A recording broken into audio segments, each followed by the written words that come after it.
नमस्कार साथियों, बीएससीसी के जीके टॉप एमसीक्यू लेकर के हम प्रस्तुत हो चुके हैं जो आपके इस एग्ज़ाम में 100% आपको सफलता दिलाएंगे। ये जीके के क्वेश्चंस 100% मान के चलिए कि आपको ये प्रश्न है वो देखने को मिलेंगे, क्योंकि ये हमारी मेहनत की गारंटी है और हमने जो ये प्रश्न इसमें सम्मिलित किए हैं उनकी संभावनाएं जो आने के लिए है एग्ज़ाम में वो 100% रहने वाली है, क्योंकि संभावित प्रश्न भी हैं और प्रीवियस ईयर के पेपर के जो प्रश्न थे वो भी हमने यहाँ पर डाले हैं। ठीक है, तो काफ़ी महत्वपूर्ण सीरीज़ जो है वो आपके लिए ये होने वाली है। तो जल्दी से लाइक कीजिए, सेशन को सब्सक्राइब कीजिए और पीडीएफ डाउनलोड करने के लिए हमारा टेलीग्राम चैनल आज ही ज्वाइन कीजिए और हमारा जो एसके स्टडी एकेडमी ऐप है वो भी डाउनलोड कीजिए, ताकि आपको सारे नोट्स जो है वहाँ पर अवेलेबल मिल जाएंगे। और आपका जो डेट है इसकी आ चुकी है, जुलाई में शायद एग्ज़ाम है इसका, तो आप प्रिपरेशन को जो है वो अधिक से अधिक कंठस्थ तरीके से कीजिए। चलिए बिना किसी टाइम के बाद शुरू करते हैं। पहला क्वेश्चन आता है, थेवा कला के प्रथम थेवा शिल्पी कौन थे दोस्तों? थेवा कला के प्रथम थेवा शिल्पी कौन थे? ऑप्शन ए आता है नाथूजी राज सोनी, दूसरा नाम आता है विनय सोनी का, तीसरा नाम आता है कुंदन लाल का और चौथा नाम आता है कृपाल सिंह शेखावत का। ठीक है, अनुत्तरित प्रश्न की ओर अपने को नहीं देखना है, तो जल्दी से जल्दी आंसर देने का प्रयास आप भी कर सकते हैं। थेवा कला के प्रथम थेवा शिल्पी कौन थे दोस्तों? तो जल्दी से आंसर बताइए। तो इसका जो राइट आंसर होगा दोस्तों वो हो जाएगा ऑप्शन नंबर ए, नाथूजी राज सोनी। ठीक है, बहुत ही महत्वपूर्ण प्रश्न है। चलिए अगला प्रश्न इसी कड़ी में हम बढ़ते हैं।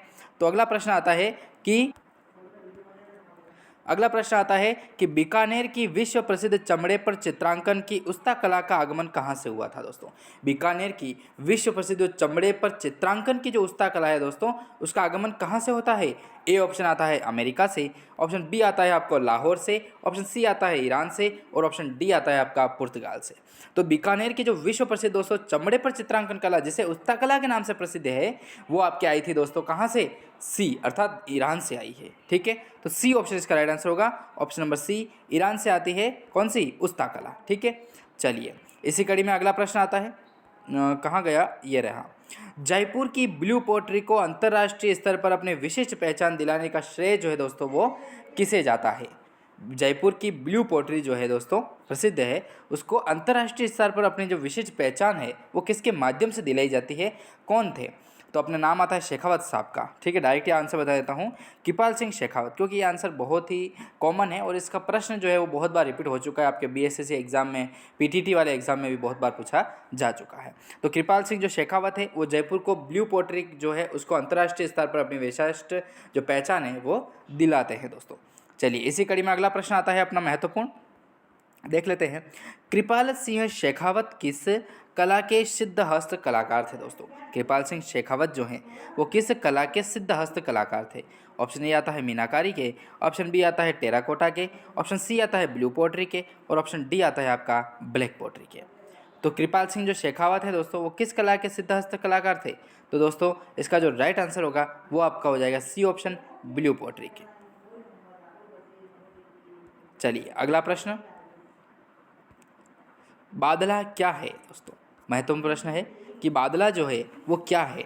राजस्थान की शब्दावलियाँ जब हम पढ़ेंगे विस्तृत तरीके से नोट्स के माध्यम से, तो बादला क्या है वो सारी चीज़ें आपको वहाँ पर भी कवर होगी। ठीक है, हल किसको कहते हैं, हाली किसको कहा जाता है, मतलब बहुत सारी चढ़ पहले जो चलती थी उसको क्या कहते हैं हिंदी में, राजस्थानी भाषा में क्या कहा जाता है, बहुत सारे हैं।